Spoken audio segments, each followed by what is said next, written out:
창세기 1장 20절에서 23절.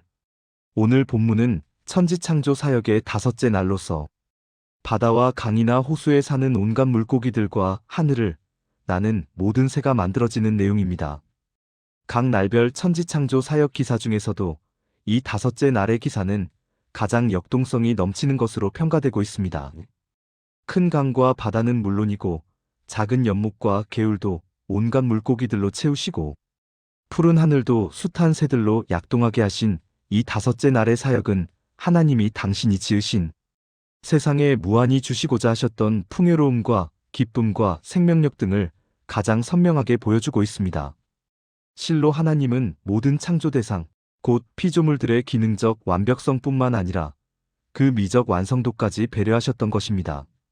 이렇게 하나님이 만드신 우주의 웅장하고도 정교함은 무로부터 온 세상을 있게 하신 하나님의 절대 주권과 그 생각의 깊고도 오묘하심의 산 증거라고 성경 저자는 말하고자 하는 것입니다. 또한 하나님이 지으신 전 우주의 질서와 조화는 하나님의 도덕성과 평안을 사랑하시는 온유함을, 그리고 인생과 모든 생명을 향한 그 섬세한 배려는 하나님의 자비로우심을 보여주는 것입니다. 또한 하나님이 지으신 세상의 풍요로움과 그 안에 모든 생명의 역동성은 하나님 안에 있는 축복과 생명의 무궁함을 증거하는 것입니다. 마찬가지로 하나님이 지으신 세상의 아름다움과 다양함은 하나님 당신의 마음이 아름다우심과 그 감성의 풍부하심까지 보여주고 있는 것입니다. 그러므로 저자는 독자들에게 창조주 하나님은 주권자이시며 능력자이시며 심판자이시고 모든 생명의 보호자이시라고 강조하고자 하는 것입니다. 또한 그런 능력의 하나님께서 우리에게 생명의 기쁨과 환희를 넘치도록 부어주시는 축복자이기도 하시다는 것입니다. 그러므로 창세기를 읽고 듣는 첫 독자들, 즉 출애굽한 이스라엘 백성들과 바벨론 포로에서 귀환한 이스라엘 백성들의 눈높이에서 창세기를 읽으면 이해하기가 쉬울 것입니다.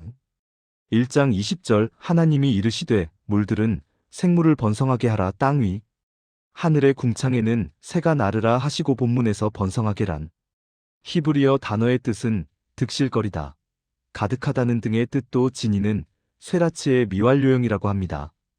그러므로 본문은 득실거리고 가득 찬 상태가 단회적으로 나타나는 것이 아니라 계속 지속되라는 하나님의 자비로우신 명령으로 이해할 수 있습니다.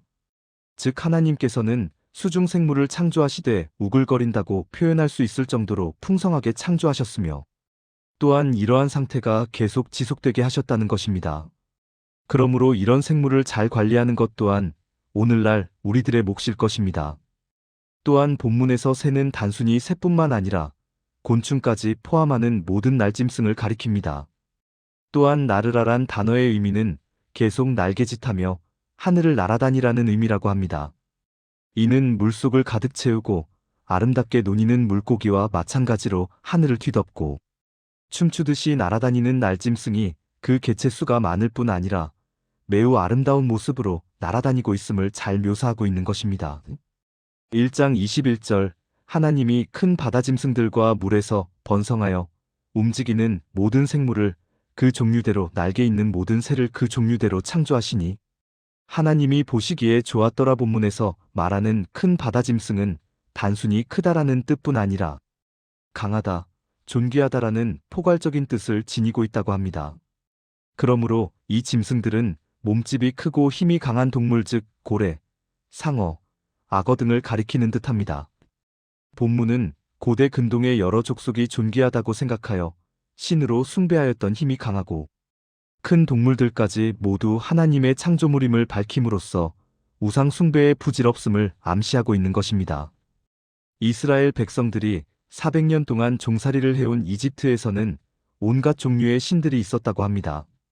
심지어 개구리 신도 있었다고 하니 이런 우상 숭배에 물들어 있는 출애굽 한 이스라엘 백성들에게 우리를 인도하시는 하나님은 이런 하나님이란 것을 본문은 이야기하고자 하는 것입니다. 그러므로 우상 숭배를 하지 말라는 것입니다. 그러면 바벨론에게 멸망한 이스라엘 백성들은 우상 숭배를 하였다는 것이 됩니다. 그러므로 바벨론에서 귀환하는 이스라엘 백성들은 앞으로 우상 숭배를 하지 말라는 것입니다. 1장 22절에서 23절 하나님이 그들에게 복을 주시며 이르시되 생육하고 번성하여 여러 바닷물에 충만하라 새들도 땅에 번성하라 하시니라. 저녁이 되고 아침이 되니 이는 다섯째 날이니라. 본문에서 복을 주시며를 직역하면 그러자 그분께서 복을 주셨다입니다. 즉 하나님께서 창조물을 보시고 마음이 흡족하신 결과 바로 복을 주셨음을 보여주고 있는 것입니다. 한편 본문은 지금까지 계속된 4일 동안의 창조와는 달리 5일째 처음으로 하나님께서 피조물들에게 복을 주시는 장면이 묘사되고 있습니다. 이처럼 제5일째가 되어서야 비로소 복을 선포하신 것은 제5일째 동물이 창조되었기 때문일 것입니다. 이처럼 생명을 지닌 것은 하나님의 특별하신 보호하심이 없으면 충만하고 번성하기 어렵기 때문에 보다 특별한 관심을 기울이신 것 같습니다. 한편 복을 주다라는 것은 삶의 모든 정황 가운데 하나님께서 개입하셔서 잘 되도록 한다는 의미가 있으나 특히 성경 가운데 하나님의 복은 성공, 번영, 다산과 관련하여 사용되는 경우가 많다고 합니다. 9장 1절. 본문도 바로 그러한 경우인데 하나님께서는 특별히 제5일째 창조하신 동물들에게 다산과 번성의 축복을 주시는 것입니다. 참새 한 마리가 땅에 떨어지는 것까지 주관하시는 하나님께서 마태복음 10장 29절 이처럼 다산과 번성의 축복하심으로 인하여 물속과 공중에는 실로 그 종류를 헤아릴 수 없는 다양한 생물들이 우글거리게 되었다는 것입니다. 따라서 우리는 물속의 작은 물고기 한 마리를 보거나 하늘을 나는 참새 한 마리를 보면서도 하나님의 전능하신 창조의 능력을 느낄 수 있어야 할 것입니다. 오늘 본문에서 보는 바와 같이 하나님은 창조 제5일째 되는 날 처음으로 살아있는 생명체를 창조하셨습니다. 그런데 창조 첫째 날부터 마지막 날까지의 하나님의 창조 사역을 살펴보면 한 가지 특징을 발견할 수 있습니다. 그것은 하나님의 창조 사역이 점차 진보적이며 발전적으로 진행되었다는 것입니다. 이러한 사실은 창조주이신 하나님께서 진보의 하나님으로서 더 나은 변화를 원하시는 분이라는 것을 시사해 줄 수 있을 것입니다.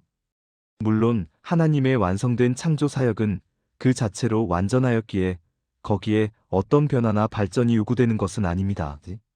그러나 하나님은 창조 사역 중에 분명하게 순차적이고 진보적으로 만물을 창조하심으로써 당신께서 더 나은 변화를 원하시는 분이라는 것을 보여주셨습니다.